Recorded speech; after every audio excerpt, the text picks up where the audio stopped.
Did you know at that time that you were going to transition into what you're doing now as a coach, as a life coach, as a fight coach? I knew then that was my path. I knew that was my journey.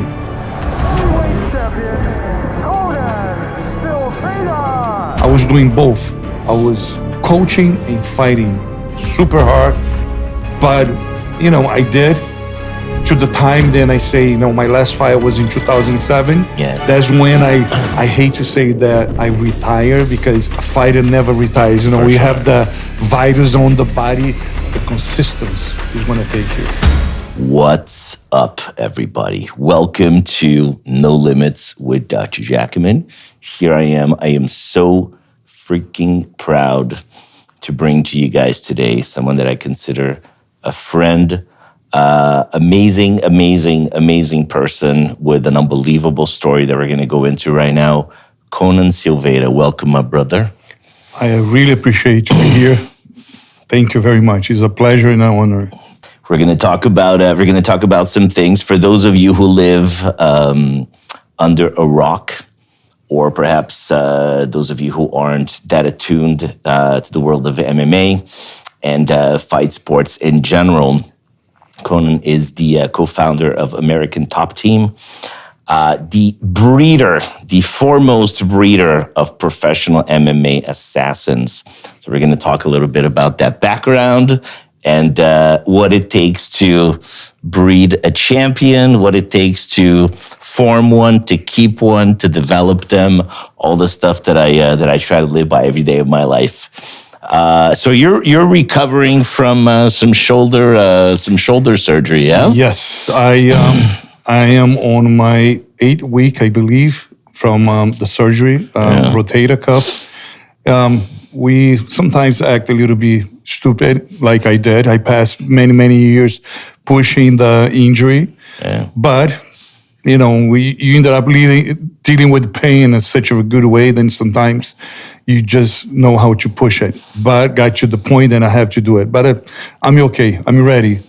Ready for the next one, right? Because you have another one coming up. Yes, I have to do the left side too. So Yeah. It'll be fine. Yeah, of course. By now, this for sure. This is not even when you did the first shoulder a few weeks ago. You were no virgin to surgical procedures. Yeah, the thing was shoulders. They got my respect. Yeah. To be honest with you, I didn't. Not that I haven't respect before, but I thought the shoulders was just the shoulders, And after the surgery, I have a different approach, a different view, a different opinion. How much they serve us, how much we need them. So I definitely, see in a different way. Yeah, what makes the shoulder so amazing is also what makes it a bloody nightmare to recover from, right? Because it's such an unstable joint, right? If you think every other joint in the body has an anchor, has a capsule, right? And then you have a bony anchor that sort of keeps it in place. The reason why we're able to move the shoulder in all directions is because we don't have that. Great. Until you have an injury, and then that has to heal. Exactly. And then there's no anchor of stability, and you have to keep it immobilized for all this time. And it's a thing, man. And what really surprised me, because it was from one day to another. Even I knew I had a little click on the shoulder. Yeah. I was never like something, then they say, okay, go check, go see the doctor, see what's going on. But from one day, less than 24 hours, was just like I could not put my hand behind to, reach to my pocket. I couldn't do it. And was like, I even thought it was my neck, like I discussed with you before. And I say, gotta be my neck, something related to the fighting, of course. But it wasn't. I mean, I'm glad it wasn't. Neck is there, good. Yeah. Not that I was expecting the shoulder, but both shoulders, I say, it is what it is. Yeah, for sure. Let's talk a little bit, for those who don't know, about your, actually, for those who don't know, Conan and I grew up in the same city in Rio.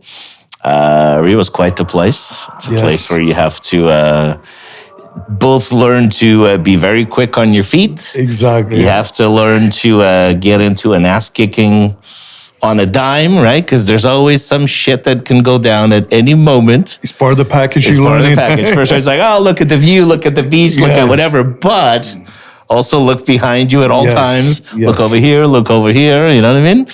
You've been in the States for some time, though. I came 37 years ago, like the late 80s. Yeah. And I came to stay here. You know, I don't consider myself. I don't see myself like an immigrant that came to the States to just work, make money, go back to back to Brazil, buy an apartment, and go back. No, when I came to stay. You knew it. I knew then I was. It's kind of doesn't sound like right, but I was going back home. Yeah. I felt home. Yeah. I never felt that I was in a strange place. Even I didn't speak anything. I mean, I was. It's funny when I say that, but I was laughing when everybody was laughing. Because I say, if everybody's laughing, it must be funny. Right. So I'm going to laugh to be part of, because I didn't understand what they say. So, I mean, I don't regret 1 inch of coming, not knowing anything about the United States, not speaking the language, but the feeling was right. Yeah. No, I'm right there with you. We got here around the same time. I got here in the late 80s also. And let me tell you something, for like the first couple of years, like the first 3-4 years, I was not happy here. I wanted to go back to Brazil. I had my friends, I had this, I had that, I had, a lot more, liberties. As like a teenager, right? You could do a lot more in Rio that you could here at the time. And, like I told my parents a bunch of times, like, you guys can stay here all you want. I'm going to go back. And eventually I stayed, and thank God I stayed. Exactly. Let's talk a little bit about your background, obviously, in martial arts and everything else. Where did that begin? How did that evolve? Obviously, we're going to talk about the stuff that you're doing these days, which is amazing. But what drew you to all of this first? It's one thing then when everybody asks me about, how long and why I choose martial arts, I don't think that I choose. I was chose to be part of that. I never surfed in my life. I never skateboarded. I never did anything. I even play soccer with my friends in the beach, yes, but nothing like that. Usually the Brazilian is connected with the football, with soccer. For sure. Never was my thing. Yeah. Since I was 8 years old, I have been on the mat. Jiu-Jitsu, judo, wrestling, and I ended up going to Carson Grace in Rio, in Copacabana. Of course. The only, in the regional Carson Grace, school. Yeah, absolutely. Figueiredo Magalhães, right? Of course. Yes. Of course. So that's what I never left. I went there, I started training. It has always been my thing. I can't, if you say, but I never surfing. Brazil is a country, then everybody surfs. Everybody plays soccer. I'm like, not me. I don't have the size of a Brazilian, and I don't do what a Brazilian do. Yeah. So jiu-jitsu first, and then obviously MMA. I mean, you personally got into MMA and the whole UFC movement and everything when it was a very different... It wasn't called MMA. It wasn't called anything goes. For no sure. rules. Exactly. Yes, back then, MMA is a beautiful name. It's a nice name. But back then it was called No Rules Fight. Yeah. When I say that, I say to people that I came from the cave time. Actually barbarians fighting. Because there was no sanction. Right. I fought with no gloves. Imagine that. I fought my first fight in MMA. I fought 3 times at the same night for the tournament. Yeah, that was the original format. Exactly. For sure. Yeah, and let me tell you, I remember to today, I got paid $12,980 for the 3 fights. Yeah. I mean, I became the champion from cause of the Battle Cage Extreme Fighting. Yeah. You go into YouTube, you're gonna see it. But was not. I mean, basically, what is called MMA today, back then was more a kind of a, not exactly like that, but was a kind of a criminal kind of thing, because people didn't have any understanding about, get two people, put in a cage, put them to fight each other. It was kind of a barbaric kind of thing. Absolutely. And of course, comparing with today, everybody understands, MMA is a global thing. Yeah. It's not one country that doesn't have fighters. Absolutely. So, I guess then being from the beginning, it's still, in the game, is fun. The makeup, right? Like the and for sure we're going to talk about that later because that's like a big personal interest of mine. But the mindset that you need to do that job, I have, as I've said it on many other episodes here, I have the utmost admiration, right? Because everybody talks about responsibility, about this, about that. Forget all of that, right? Like putting yourself, like literally putting your ass on the line. With those stakes, especially the way it was back then. Not that it's different, right? Like it's different now. The rules have changed, all this other stuff. But holy crap. I was watching this interview. I forgot with who it was, but one of the guys who fought in like UFC 2 or 3, something like that. And he says, man, we were sitting there watching. And then, my fight's about to come up, and this guy says, holy shit, what did I sign up for? This is insane what I'm about to do, One thing I can tell you that thought still, to today, people has that thought sometimes. Yeah. What am I doing here? Yeah. The 5 minutes then comes to your fight. But let me get to the beginning. I do believe 1,000,000,000% in anything that you do. Of course, fighting brings you the people that don't know the sacrifice, then you have to put it behind, the training. Fighters, professional fighters, they don't have holidays, they don't have Christmas, they don't, whatever is the fight, whatever you schedule to fight, you got to train, you got to do. You can't call, UFC and say, hey, it is my kid's birthday. Can you please push my fight for another 2-3 months? Absolutely. You're going to get fired. Yeah. Right there on the spot. But I do believe it. I believe then I have to generalize for everybody, bring in general mindset. It is what drives you. If you don't have it, most you're going to just be 5 minutes. That's the time you have on the game. In anything you decide to do, you want to be a good lawyer, you want to be a good doctor, you want to be a good scientist, you want to be a good engineer, you have to have the mindset because it's going to require a understanding. Then, number one, tons of sacrifice. Yeah. Number one, again, tons of you giving more than you take it. Absolutely. And if you don't have that, believe me, it is not such a shortcut. You're not going to find it.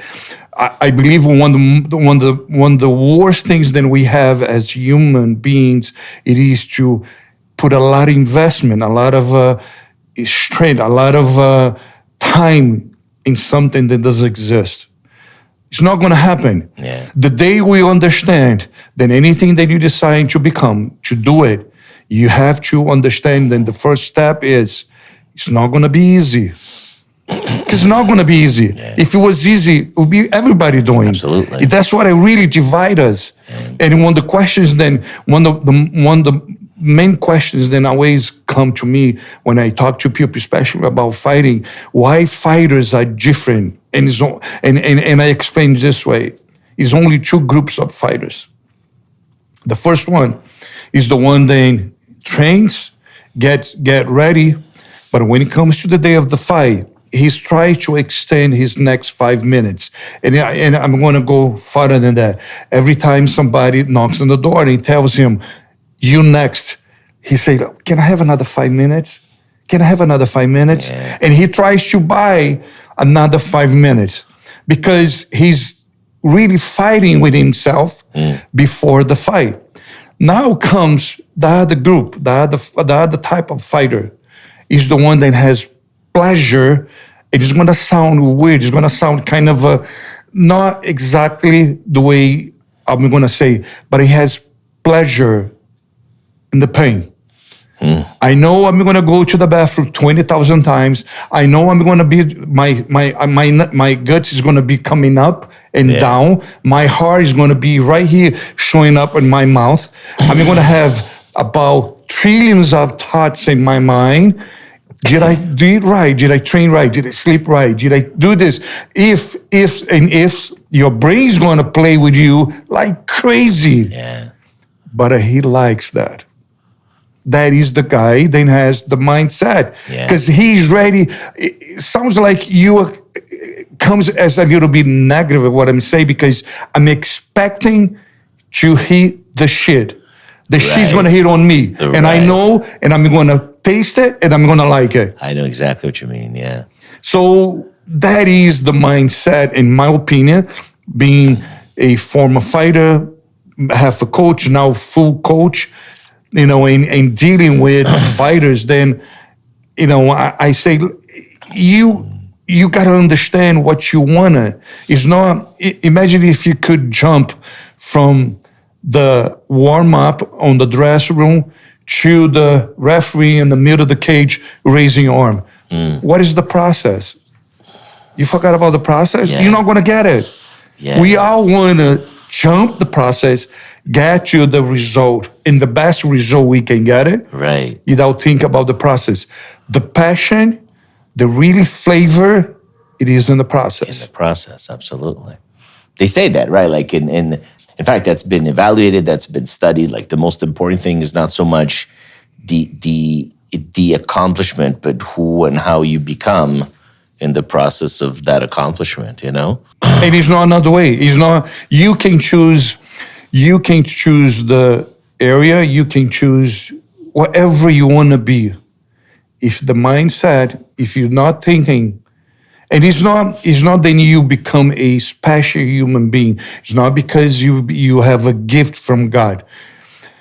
You see, one thing that really I bring it when I talk to people, when I have the chance, because everybody has this, you think like that because the things that you went through in life.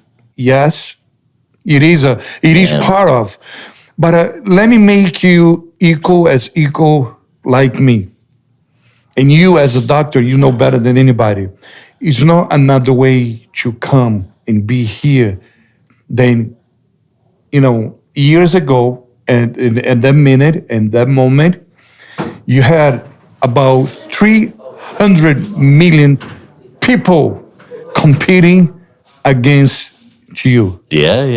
If you think about, is it the nature of the whatever you want to call, whatever you want to put it, but question yourself about your first moment.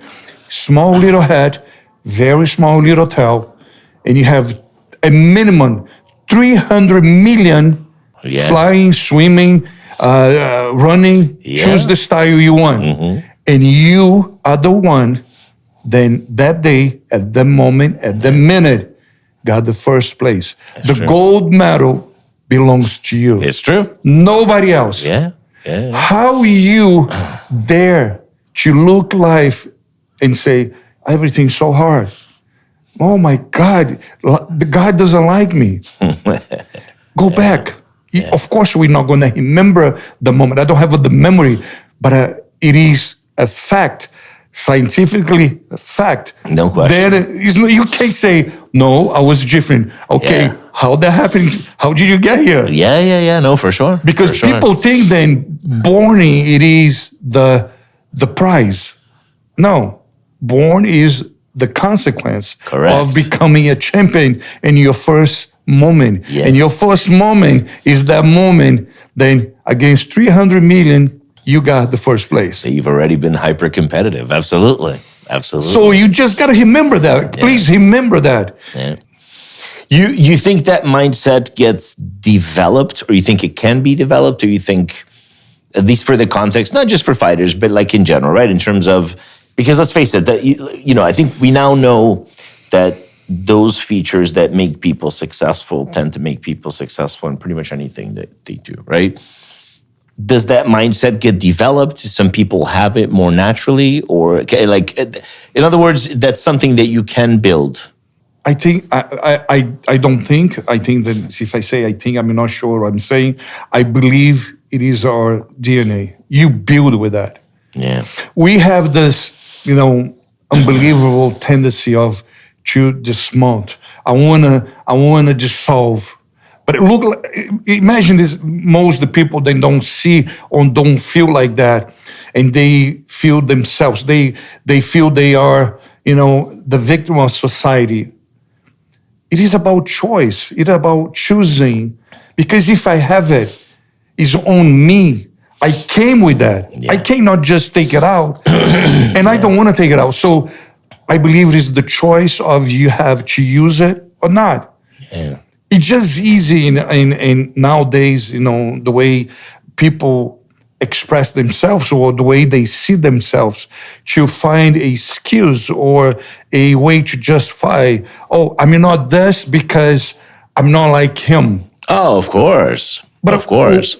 What is different? What is exactly the difference between me and you? None. Yeah. I choose to be different because I choose to use what I already have it. And most of the people look outside. Yeah. I mean, kind of sounds like repetition because we hear that all the time, but it is, we're supposed to get the repetition because you don't understand on the first time. You don't need anything from outside. It's on you. It is your choice. Yeah, no, absolutely. And more you pay attention, adding to that, more you understand. Not that things is gonna, that's one thing that I always tell everybody, like, it's not gonna be easier because you understand. It's gonna become clear. Yeah. The difficulty, the hard, the way life plays, it's not gonna change. It doesn't change because me or you or because we are, no. It's going to play the way it's supposed to play. Yeah. We decide how we deal with that. It's funny because I'm more and more, I'm exquisitely sensitive to, the bullshit radar and to people who make excuses, right? Because you could see it coming. We all have those tendencies, right? But, you hear them miles away, right? It's this, it's society, it's whatever. It was, my third cousin, it was this, but it's never impossible, ever, that at some point, right, like you can look in the mirror and say, you know what, I fucked up a little bit, and now let me just correct course and then do a little bit better. And the fact of the matter is, at a societal level, we're at a point where there's a lot of almost glorification of victim mentality, right? Because it's easier to be like, oh, it's okay, don't worry, whatever, but it doesn't get you anywhere. I believe then it is a trend. I don't know if I should call it trend, but makes people feel good for them to choose and blame somebody else. Yeah, absolutely. It's like, it is your responsibility, as you like or not. Yeah. It is always going to be. It's no another way. I do believe then the biggest disease that we have is not cancer, it's not obesity, it is the way we think about ourselves. It is the not that it's not important. I don't want people to think, oh, cancer is not, it is, of course it is. But it is what we think about ourselves. Yeah. The way we push responsibility is so incredible easy to say, I'm not or I don't, because that person. Yeah. Sounds and looks like the lie, because it is a lie, is more accepted from people. I accept you better and as a person because you lie like that. Of course. And in reality, it's not. The day when you understand that the cure, it is understanding life is not designed or created for you to say what you want to do and learn what you just feel like. It's not going to play like that. Yeah. The day we decide to leave it alone and say, okay, whatever comes, I'm going to do it. Yeah. Just that, as simple as that. Yeah.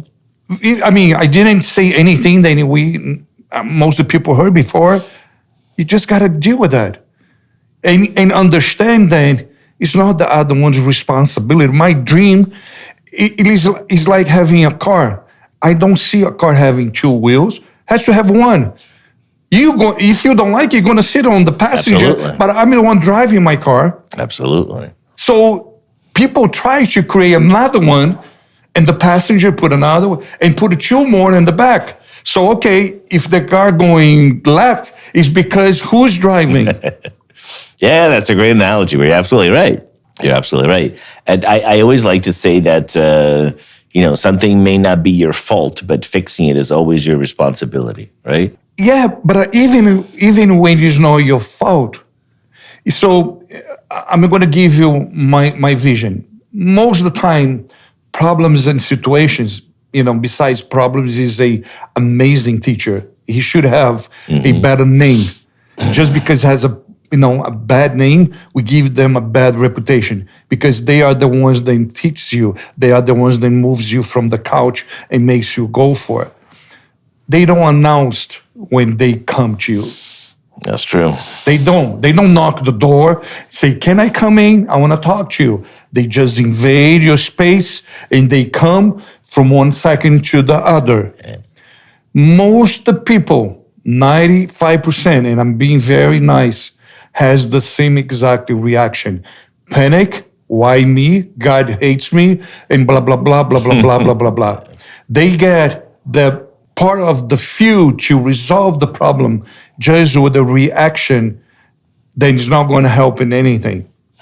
And, most of the people are going to say, you are a cold killer, silence. No, I'm not. But my question is, what is going to help you? Just go for the help.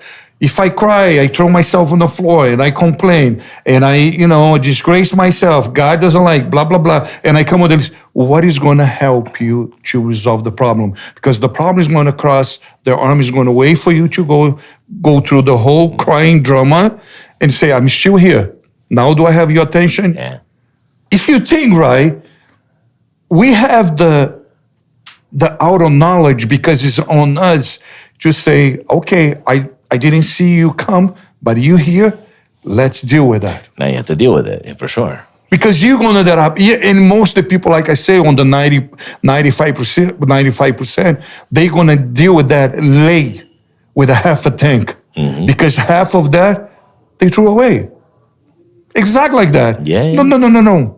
Wait, I'm not saying go right and resolve, but accept it, embrace it. Yeah. Because the other way, you're going to suffer. So the responsibility is always on your lap. It's on me. I'm the one cries.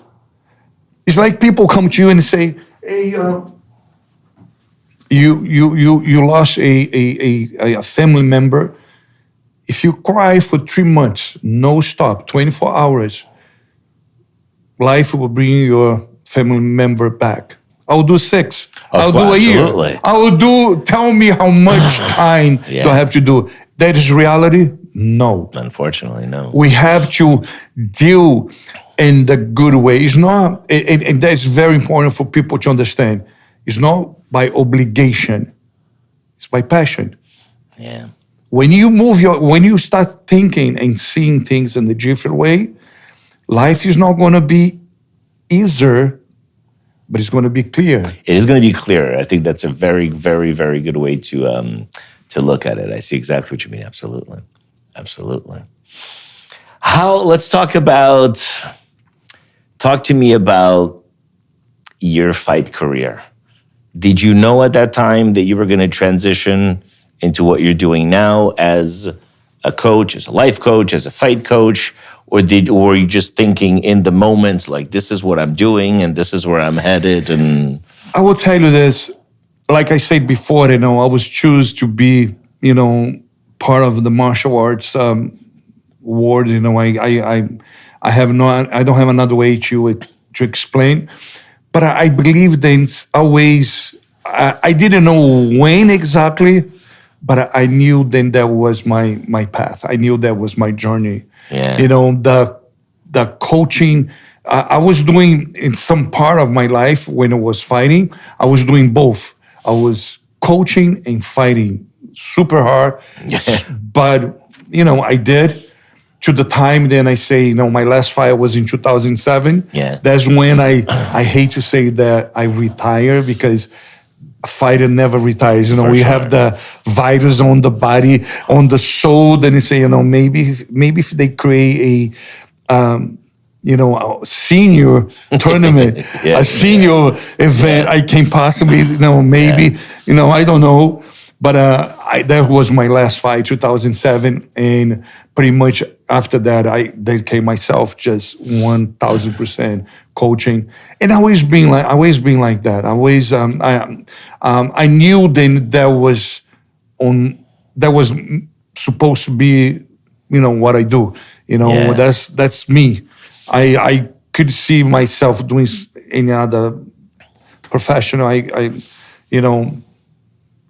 I couldn't. And that's one thing that I want to mention to you. And why fighting, when I came here. I face a lot of, I have a procedure, a procedure, yeah, I should say it this way. Then every time when the fighter comes to the gym or comes to the team, I sit down with the fighter and I talk, why did you choose it? Why fighting? Why MMA? Why did you, what it was, did you bullying in the school? People were bullying you, so you decide to get into martial arts to defend yourself, ended up fighting. That was dad's wish. My son has to be a fighter. Most of the fighters, they don't know why. They say, oh, I want to make money. I want to become famous. And I say, that's not the reason. That's consequences. Yeah, right. That is not the reason. What is the feeling? What is the virus? What is the inside you? Then pushed you there. Yeah. Say, go do that. Most of them don't. They don't know. They don't. I never thought about that. I'm just here. In my case, when people ask me, what do you see in fighting? What is the flavor? What's the taste? And I tell them the violence. And it sounds like, man, you mean you a serial killer? No. But it is the art of the violence. Yeah. It's not like punch everybody, fighting everywhere. Right. No, but the style, that pleasure of combat, that pleasure of being in the moment of pressure, of light, of noise, everything comes together. You have to define yourself to understand what are you going to. Right. If you don't, what are you doing? Any left and right is good. You gotta have one direction. Not that it's gonna be always gonna be straight, but it has to have a direction. Do you think that there's all the fighters that you've coached and worked with and everything else, do you think when you meet somebody, do you see some pattern or some defining feature or something that allows you maybe to predict their level of success, their level of skill, their level of accomplishment, or not really? Not really. I think then we change so much. I haven't talk to fighters in the beginning and look and say, oh my God, I don't know if you choose the right profession to. Yeah. And I have seen guys then choose that I'm so extremely talented. 5 minutes later, he's doing something else. I think then it is a box of chocolate. You just don't know which one you're gonna get. It. Yeah. It's like, kind of you just don't, the human being it is made with a lot of surprises. Yeah. I have seen both ways. But when I have the chance, and because the majority comes and say, "Oh, I wanna fight, I wanna become a UFC champion," and I'm like, "Okay." Right away. I mean, it's not. I could not ask you something different. Are you willing to give what you don't have it. Do not complain about it. And most of the time, you got to give more. That is the list, Yeah. pretty much. Give what you don't have it. Yeah. And sometimes you got to give even more. Are you ready for that? Because everything from outside looks beautiful to the time you get inside. One thing that I always tell people, when people say the neighbor's grass is beautiful, I kind of create a second part to the time you get inside the house. That's very true. That's Everybody very true. has a beautiful grass, green, crystal.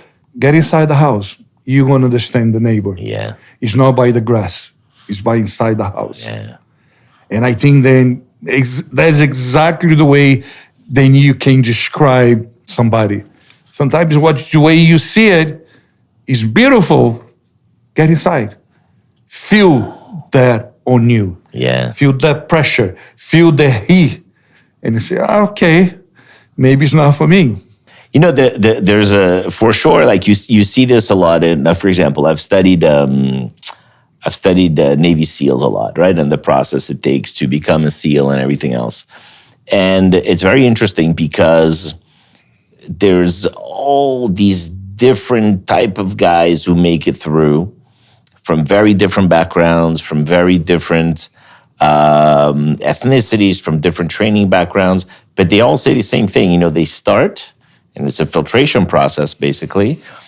You see some guys at the outset who were, superstar athletes, right? Star swimmers, star this, star that. And then when it comes to buds, they can barely make it and they're quitting after 2 weeks. I think, well, how's that possible? Then you see some guy that, he's just kind of average at everything, but he just doesn't stop. Sometimes less than a week. Yeah, exactly. I know, for sure, right? Then you see some guys who really have no unbelievable feature, but they're ready to take the sets and the reps and then the process, right? And they don't stop, and they're there, and at the end, they're the ones graduating. You just don't know. You just don't know. I have a similar thing that I want to share with you, and that is one of the reasons why I have in the head grit. I read the book and I watch a lot of the videos. It is a psychologist called Angela Duckworth. Mm-hmm. She made a study in the United States on the West Point.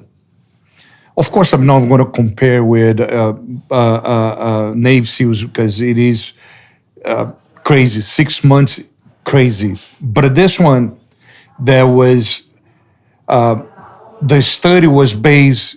What makes you?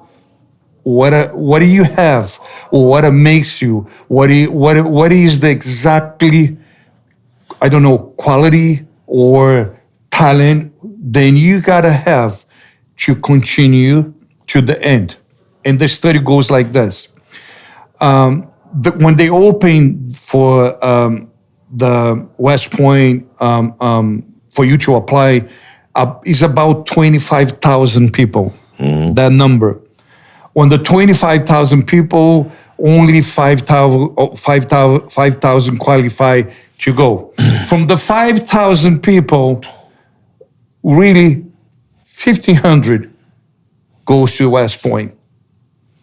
It's like, what makes you be able to deal with the first part of the West Point, your first 6 months?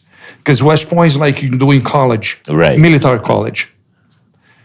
First 6 months, Doc, no phone calls, no Saturdays and Sundays. Every day is Monday from 6 o'clock in the morning to 10 o'clock in the night. 6 months of your life, 6 months, not 6 days, not 6 weeks, 6 months doing exactly same. No communication, no Saturday, Sunday. You don't have day off. You get up, instructions, exercise, exercise. From the 1,500, 400 gets to the end. So she realized then was not because social skills, was not because athleticism, was not because any type of body or IQ. Yeah. What is exactly that you have that drives you through that? Kind of gets to that point where I told you about the 300 million, and you get to be the one. Yeah. I believe that grit it is exactly the definition. Yeah, It absolutely. is the drive. Then you look at the person say, you excellent shape, you extremely smart, what a social skills you have. None of them will pass. It is the guy then you didn't even pay attention, you didn't even look. It is the guy that goes to the end, but not to the end. And that's what the more important thing to say, because a obligation. He had passion on that 5 o'clock in the morning to 10 o'clock at night. No communication, no weekends. Extremely, exactly the same. Yeah. Yeah. It is a beautiful thing when you see it and you understand and you actually see another human being like you, like me. What is the difference between us? He choose the drive. Yeah. And he feels good about that. Pushing. Yeah. Yeah, I mean, we see that a lot. We had mentioned that on a previous podcast. We see that a lot with the. I'm sure you can attest to that with the development even of like junior athletes, right?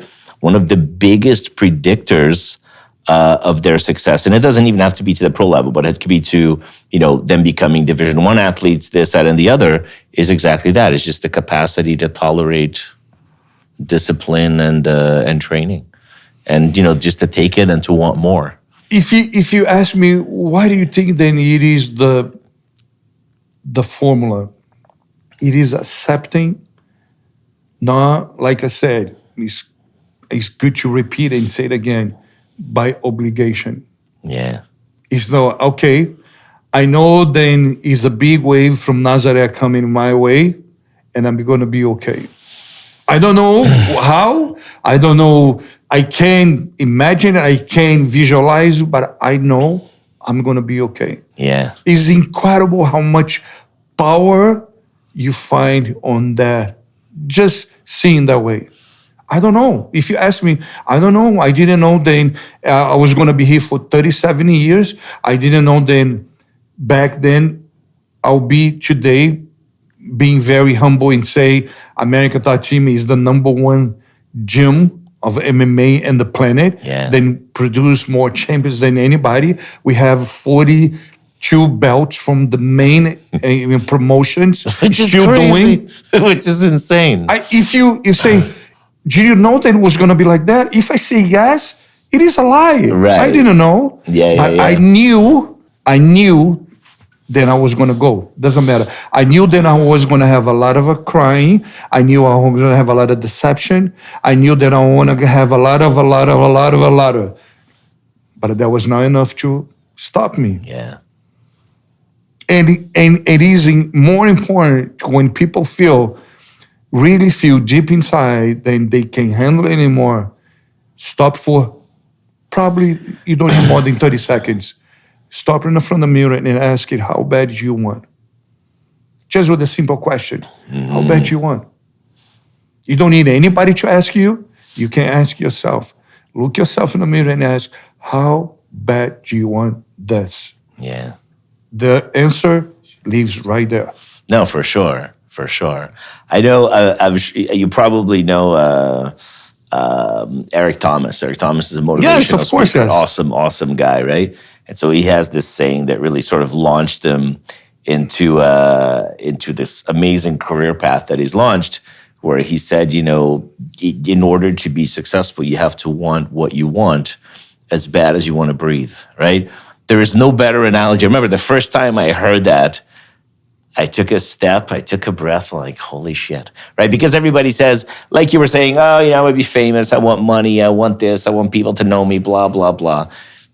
Different. You're gonna go up against the guy who says, no, I want this as bad as I want my next breath. holy shit, because you'll do anything for your next breath. It has to become an obsession. Exactly. If you're not, and I know the words are a little bit heavy, obsession. It sounds like, a serial killer mind. But it is the opposite way of that. Exactly the same level. Yeah. Obsession for something, then doesn't matter what, push me to the side. I'm still going to keep going. I know it's going to take time. I know it's going to be hard. I know it's going to rain. I know it's going to snow. I know it's going to come shit from the heaven. Yeah. I do not care about it. I'm keeping moving. I mean, the bottom line is you'll never see or meet somebody who is great at something who isn't obsessed with that something, right? You have to become. Yeah. And when I say become is in a way of using, because we are ready. We just don't touch it and say, on. Now it's going to be on. Because that's exactly when people look like, but you're so different. I wish that you don't have to wish nothing. Yeah. You have it. Use it. Just get ready to pain. It's going to be hard. Yeah. That's all. Accept it. Embrace it. Love it. Do you think that on some level,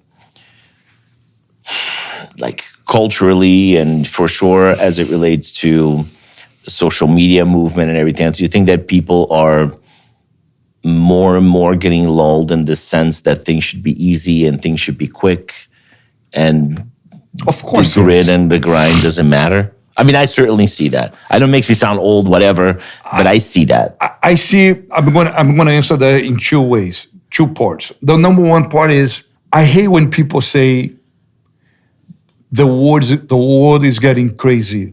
The world's not getting crazy. People are getting crazy. Mm-hmm. People are looking for a way to get out of reality.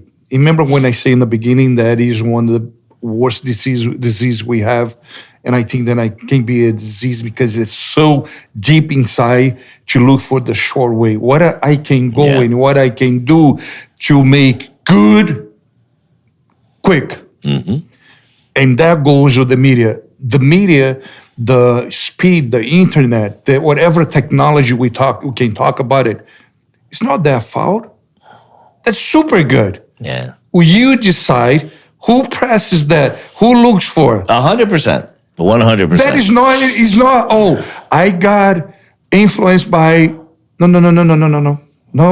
Yeah. The only way you're going to make me do something and I don't want to do it, if I have a gun in my head and and I cannot defend myself.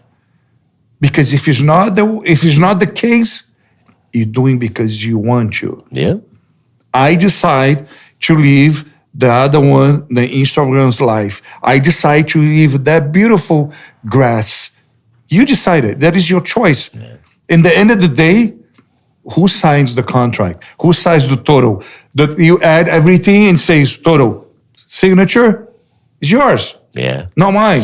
Yeah. So when we talking about that, I do believe then, yes, it is this false sense of let me use that and try to find something, then I can, quick. Yeah. I don't care about the process. Oh my God, you're going against the wave. Yeah. You're gonna get drowned. You're gonna get underwater, and you're gonna feel really bad. No, for sure. And also, the other part is the drive that most people they look for, and I should say drive, the investment they do in the other one's dream. I think that it is one big gap when you live your life based on what the people think about you. Yeah. I think and most people want to say, but the media does that. No, the media doesn't do that. It's not the media. Media doesn't make you do it. You do it. Yeah. You appreciate more the other one than you appreciate yourself. So that means you have no idea what you're doing. You have no idea who you are. So how do you want to go to a place? It's not going to happen. And I think the frustration, deceptions, depression, all the stuff that you know better than me comes with that. Because for sure. I'm trying to create a life based in the other one, and you don't even know if what you see is exactly, most of the time is not, because nobody shows. Have you seen a news that people say, today we're gonna show you good stuff? No, God forbid. Nobody wants to see that. Nobody wants to see that. No. And when you open the Instagram or any other, platform, everybody's happy. Everybody has a beautiful shape. Everybody living a beautiful life. Yeah. That's not reality. No. So I do believe that we do have to deal with this, but we have to choose that is a tool, then you got to use it. It's not to use you. One thing that I tell people also, emotions and pleasures exist to serve us. They are not the masters. Emotions and pleasures exist to serve us as the media, of course, you can see anything you want, but I don't choose everything. Yeah, for sure. For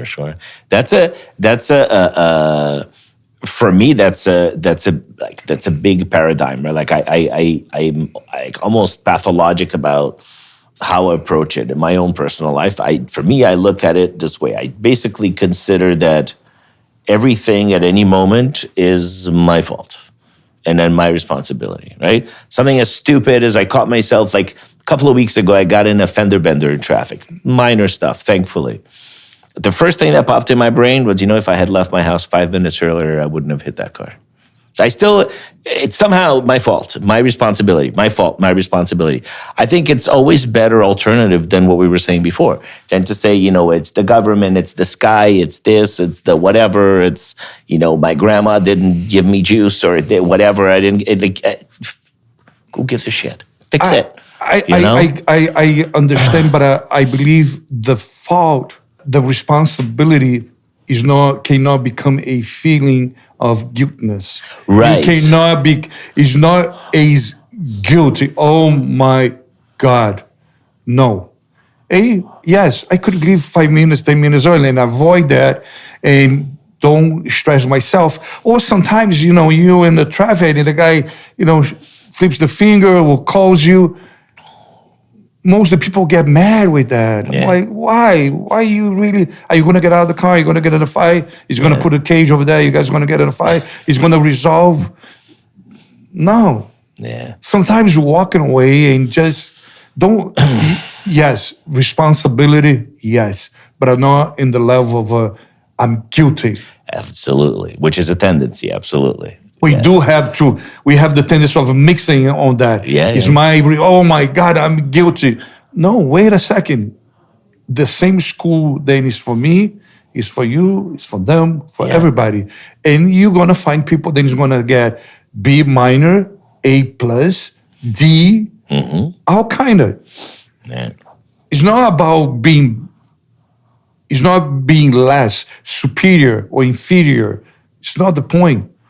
It is the learning. The learning, it is the point. Yeah. Who you become. Exactly. Yeah. So I agree with you. Not on I'm guilty. Oh my God, no. Yeah. But responsibility, yes, 100%. Talk to me about, now that we're on the subject of responsibility, something that always fascinates me. Talk to me about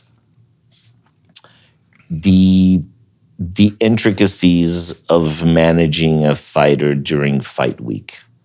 Where do things go fragile? Obviously everybody's different, circumstances, you have all these factors, you have the weight cut, you have, which already makes you frazzled mentally and everything else. Where is the point oftentimes for you that you have to step in and think, holy shit, I have to fix this? I would say then the majority of the times I don't have to step in, I have to be in. Because you see, it is, and I to make people understand, it is a matter of a language. I have to speak fluent MMA. I have to speak fluent fighter's mind in the week of the fight. It is a different dialect. It is a different talking. It's a different, because the fight week brings you a sensation, feelings completely different than any other week in your life. And the way to describe is like this: when comes Monday, and in the end is going to be a hurricane. But remember that when it comes Monday, I'm packing my my stuff. I'm getting ready to travel. I'm going to go to whatever the fight is, and I know then is a fight week, and the first sign of that Saturday or sometimes that Friday I'm going to be fighting, it is then I'm moving, I'm putting my equipment together, and I'm getting on a plane. I have to do the checking on Tuesday. The majority of the promotion events is going to be on Tuesday, and I have to. The environment brings you right inside. Fighters hotel, host everybody. I gotta take pictures. I gotta sign posters. I gotta train. I gotta eat. I gotta watch my weight. Little things that you're adding. It's not that bad on the Tuesday. Wednesday come, and you feel then the air is kind of you look to the trees and you see they are moving a little bit more than before. They're moving more than Tuesday. Okay, and you feel the little drops. Nothing bad. Coming Thursday, you start feeling the wind increasing, but comes the weight cut. So it's going to distract you because you have to put yourself very, very much to cut the weight, be ready. So your mind is going to see the weather changing, but you're not going to really realize. You're going to get disconnected a little bit from that. Comes Friday. Friday, you got to make the way, and you got to start recovering. So you get there, eating again, drinking again, but at the same time as you getting, it's not healthy, but you fulfill yourself. I can eat, I can drink. You look outside the window and you see that rain is increasing more. The wind is coming, and you see people's ready, looking around. What am I going to do? Where's my shuttles? Exactly like that. And comes Saturday. Saturday is a special day. It's the day of the fight, but it's the day the hurricane is going to hit. It's going to hit you right in the middle. The time you leave the hotel and you go to the arena, right there, you can feel the movement. You can feel the moment increasing. Oh, that is not only rain, it is a hurricane. And it's going to be a bad one. That is exactly the feeling then they have. And I have it. So it goes back to leaving the hotel, getting in the shuttle, going to the arena, and as soon as you walk to the dressing room, it's exactly like that. Imagine 20 ghosts. Each one represents dryness, panic, questions, doubts. Each one represents one type of a feeling, then kind of squeeze you right in the middle. The hurricane outside is coming on the level 5. It is the bad one. It's going to make cars going to the air, boats to the top of the house. It's going to be crazy. The difference is, like I said before, who loves the most.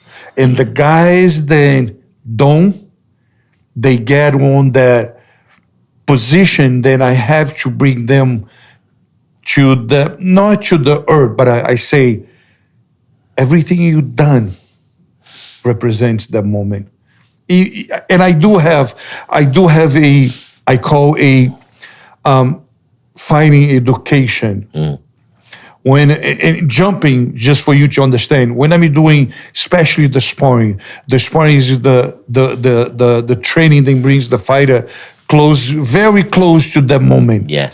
Because I'm going to be tired. I have to think. I have to have an amazing reflex. I have to be measurements. I have to make calculations. Everything comes together. Every single time I'm training somebody, I'm not only talking about the actually technique, throw the jab, throw the right hand, but I'm talking about how do you see it, how breathe, calm yourself down, stop. The thinking process in the middle of the chaos has to work. Yeah. So I have to educate them and make them understand that it's not the first time and it's not going to be the last. And more you create a relationship. Well, how you see the word relationship brings you everything. What is a relationship? When you're friends with somebody, when you are with your wife, a couple, relationship. You go through ups and downs, a lot of things happens, but you stay there. You control the feeling. Yeah. So the touches that I have to do it, a lot of the times is to make them not seeing a wave they didn't see before. And using the question to give you a better example, I had one fighter, and I'm just going to use one. His name is Thiago Santos. His name is Marreta. He has a Marreta tattooed in his chest. Of course, Marreta's yes, badass. exactly. He's been my fighter for many, many years. Years ago, he was on the path of fighting for the title, and the champion was John Jones. I didn't know. I swear to you, I didn't know that was going to happen. But I saw then he was approaching because he was winning one fight, second fight, third fight. So he was pushing himself right there in the front to be to have the title shot. Yeah, I remember. So I was like, my God, John Jones, oh my God, what am I going to do it? Don't ask me. I think that has to do with me and my experience as fighting, everything together. I had one guy in the gym that was a jiu-jitsu, not MMA fighter, but he was exactly the same size, exactly the same color, and he kind of even looks like John Jones. So months and months before I knew that we were going to have the chance to have the title shot, I trained that guy, a brown belt, jiu-jitsu. He was even like, man, you're going to put him with him? I say, you guys not going to punch it. I'm going to teach you. I'm going to direct you like in the movie. I need you to move like John Jones. That's interesting. I need you to find the movement. I need you to make him feel in the shadow box than you are John Jones. He was so similar in size and color. Then months, and I gave him a free jiu-jitsu classes because that. And I say, sit down with me. And I was actually direct. I don't think coaching is the right word to say.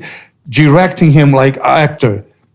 Cry, move it, make the expression, express yourself. So I direct him months and months to that time. So every time before the sparring, I'll get him and I say, go to the cage for 2-3 rounds and move with Marreta. Just move. So I create an image with feeling. Then when Marreta will get to the moment, he was training for 3 months with John Jones. Of course. Just recognizing the size, the movement, the color. Yeah. So it was not like, oh my God, that is John Jones. And I'm going to fight him for the title. Yeah. He took that as training with you every single day. He blew, look at this, he blew his both knees in the fight. And he told me on the second round, and I say, I'm not going to stop because you know him well. Keep fighting. I'm not going to stop you. I'm not going to let you think and regret then you didn't try to get the title. He didn't. He lost. I believe to today he was the only fighter that really exposed John Jones, and just because it was John Jones, we didn't win the title. Was a split decision. Was very Yeah, like I agree. I remember %. that fight very well. I remember. I agree. And how that putting that together, the choreography, fighting, and making him feel extremely comfortable with that situation. Yeah. So, of course, I could not create the moment of the fight because it is original. You can, recreate the moment. Yeah. But in his mind, seeing that guy, seeing that size, I say, okay, I'm cool with that. I'm gonna fight. I'm not fighting a beast. I'm fighting the guy that I haven't seen every single day. And I will call the guy Jones when he was training. I say, Marreta, move. Jones is coming. Jones is doing that. Yeah. So that repetition got him. Not that, I wish that he became a champion, but the experience was really good. Yeah. And I do stuff like that. Interesting. I touch that. I believe goes too deep in the mind side, and say, okay, it's not all that. It's not, you're not going to go against a dinosaur. It's a human being like you. Yeah. Yeah, the concept of, to a large extent, the concept of some degree of visualization, right? Yes. It kind of becomes a real visualization, I can't, I have done that with some fights, then I had to bring somebody to kind of become the opponent and call the name, and I'll make you think, you see and say, oh, that's the person is right here in front of you. Yeah. I won't call the opponent, the training partner as that name. I say, no, that is your opponent. Yeah. And I'll make them call them. I say, because you create a relation with the moment. Talking about this, it's interesting that we're talking about John Jones. You were talking earlier about, enjoying the process, enjoying the blows. Few people, I think, exemplify as much as that, right? Like when you talk about a guy like John Jones, like this is a guy who really enjoys the process, the violence, the trash talking, everything that goes before and after. Like he just it's in him, I call him he's a good cooker. He knows how to cook. Yeah. You're not going to see him knock people out all the time. You're not going to see TKO people all the time. But he knows how to orchestrate the fight. He knows very good the notes then sometimes he has to bring to the fight. He's very good on that. I got to give, it's not because the size, it's not because the technique, it's just because the way then he deals with the moment. A very connected. And another guy too that is good to mention, then has to do what we're talking about, Emelianko Fedor. Mm-hmm. Most of the time when and I use him as example all the time. If you look him, he doesn't have a great shape. Right. He looks like I call him like a little sack of a potato. Yeah. You know, bald. Yeah. He looks like a kid then was bullied in his school and ended up doing MMA. Yeah. If you look his face, there's no expression from the beginning or neither to the end. And most of the people probably think like, oh, he's calm and he's such of a killer, or he was such of a killer because he's Russian. That has nothing to do with that. Has nothing to do with the country, has nothing to do with the culture, has nothing to do where he was born. Has to do with the way he was dealing with the moment. He was in such of a ecstasy, pleasure of harmony. It's like he was listening to Beethoven. He was listening to classic music when the other one was on the metal, heavy metal, shaking like crazy. Yeah.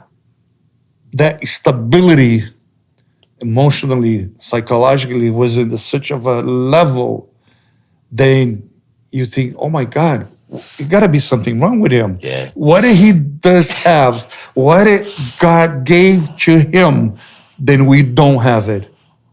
Nothing. Was just the pleasure. Was just that he was listening the violin, and people was the other side. Yeah. It's exactly like that. Yeah. So when I say cooker is basically going on that direction, they know how to conduct. They have a very music conductors. I would say like that. A music conductor. Yes, he knows exactly. Then that's gonna play right now. You're gonna play later. That note's gonna be high. You're gonna go mid. He coordinates everything in such a very, very touchable, very, very nice. You don't see anything. You don't see any wrong note coming out. Right. Yeah, it's orchestration. You're absolutely right. The orchestration is just like perfect. Yeah. Let's talk about your book. When did that Before come you say about? that, I got you. Yes. I will. I know. I thank you very, very much for that. That's much appreciated. Master of You. You wrote it in Portuguese initially, yeah? Yeah. It's a funny story about the book because all these years, I have a lot of talks with fighters and no fighters. And most of the people in the end of the conversation say, man, you got to write a book. I'm like, I'm not going to write a book. I'm going to write a book. And I took like years. And by the COVID, something clicked. And I say, okay, I start thinking about the book. I got a phone call from, the Nogueira brothers, Minotauro and Minotauro, the Big Nog and Little Nog. They both were my fighters back then. They trained over here with me. So Little Nog calls me and say, I'm going to send you a book. I want you to have my book. And I'm like, man, you're going to write your name, you're going to write a book. And say, yeah, I did it with the ghostwriter. Right. And I had a bad experience with the ghostwriters before because it was getting to the time that I would say something. He was interpreting in the different way and say something that was not exactly. I wanted to be exactly the way I'm saying. Yeah. Not changing a word. I want to bring the feeling to the book. So he tells me that he told me that he used a ghostwriter. I say, do you mind if I talk to the ghostwriter? Something guy say, hey, talk to the guy. 5 minutes later, he calls me. And he's like, oh, are you friends? I say, yeah, I coach them, blah, blah, blah, blah, blah, blah. And I say, I told my ghostwriter, his name is Carlos. I say, Carlos, I wanna write a book. He say, okay, can we have a meeting? So we ended up doing a Zoom meeting. And he questioned me like, well, your book is about what? And I mean, he's throwing 10 questions. Do you have notes? Do you have reference? And I'm waiting for him to finish. Say, I don't have anything. I don't have a voice recorder. I don't have notes. I never write anything. Even a toilet paper I haven't done. I didn't do anything. Nothing. Zero. So he looks at me and say, how do you want to write a book? I say, I pretty much know. It's right here. I know what I want to tell you. What I want to say. I say, you know what? I'm going to do better. I'm going to send you the 10 chapters of the book, the name of the book, and I'm going to give you the idea what is the book about it. He looked at me like, man, I'm going to take in consideration because he's friends with the Little Nog. But I could read in his eyes and say, you got to be crazy. Yeah. 6 months later, I did a Master of You. So the book was written in your head before it ever came on paper. And he was questioning me. He was hitting me hard because he's like, we got to dig on this. I want to know, why do you think then this is like this? He was actually helping me not only writing, but he was able to specifically put the words that I wanted to use it. Interesting. I didn't use any reference. I used examples like Michael Phelps, Jessica, she's a athlete from the Olympic Games. I use people as example, but I'm not then so guy say that and I brought you the book. I didn't want to do that. Yeah. I want to be 100% me, my vision, the way I see it, and that was born Mass of You. But I'm going to go farther now.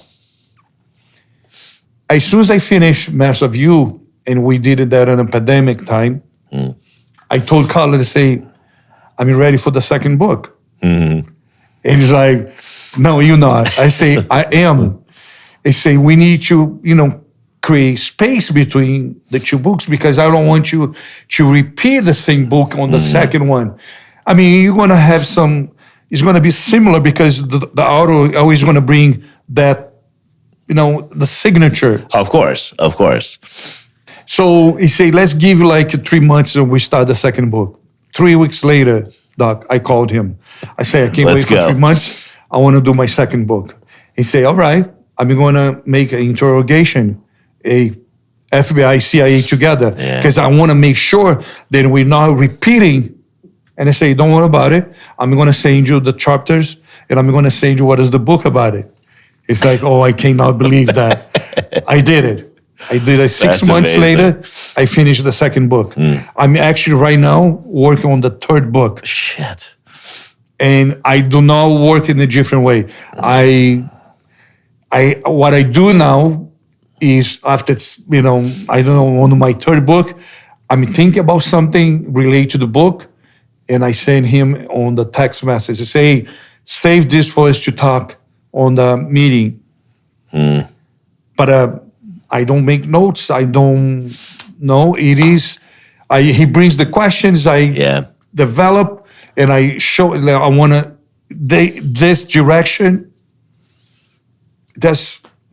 it's just the structure that the way my mind operates. works. And talking about, what is inside Master of You, it is a collection of my own experience and professional experience. When I decided to write, create Master of You and it is my intention to make people see that the real fighter is not the MMA fighter. The real fighter is the fighter that gets up 5 o'clock in the morning, goes to work, goes to school, go back and do it again, and do it again, and do it again. Going after his dream, his goals. The real fighter is the one against the 300 million. The real fighter, it is the one outside, the one that fights 24 rounds every single day. Yeah. That is the real fighter. And I use a lot of the fighting to compare, to say, see, it is the MMA fighter gets easy. The 24 hours rounds is work hard. Yeah, that's a great point. When you walk, a lot of people know this, but I'm a huge Sylvester Stallone fan, right?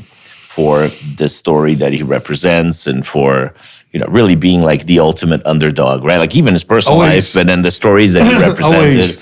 You walk in my house, it's a big wall, and there's a giant Rocky poster on it with a quote that says, it's not about how hard you hit, but it's about how hard you can get hit and keep moving forward.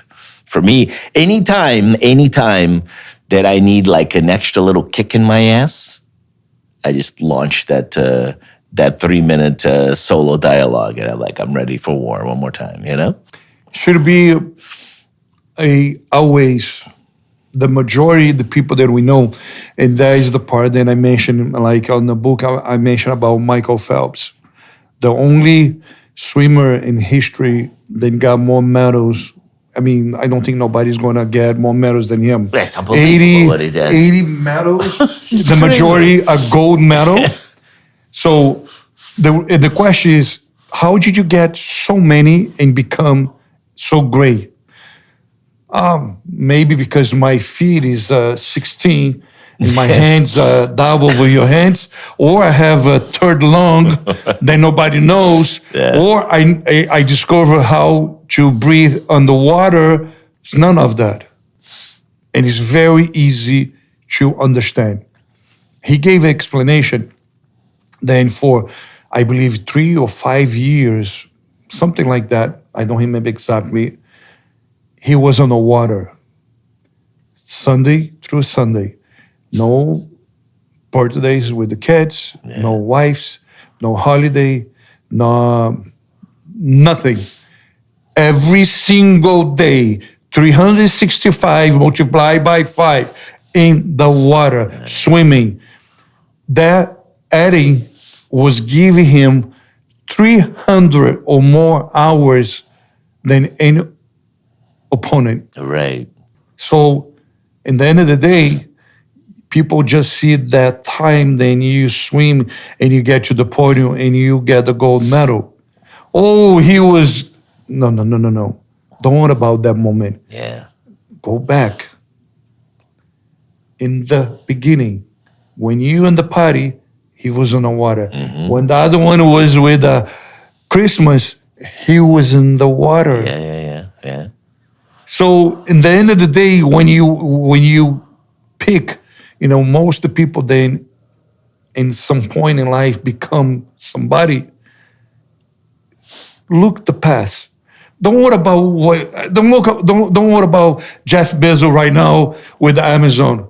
Yeah. The crazy guy in the garage. Parents say, "Man, we're gonna give you money. Are you sure?" Mm-hmm. I have a perfect example. Alexandre Pantoja is the 125 champion in the UFC. A week before, and he's not the only one, but I'm going to use him. A week before, he was doing Uber Eats.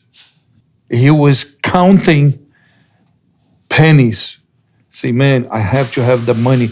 The week before, so if he travels, usually when he fought in Vegas, you travel Tuesday morning, you got to check in Tuesday afternoon, and you fight on Saturday. Yeah. He left the money.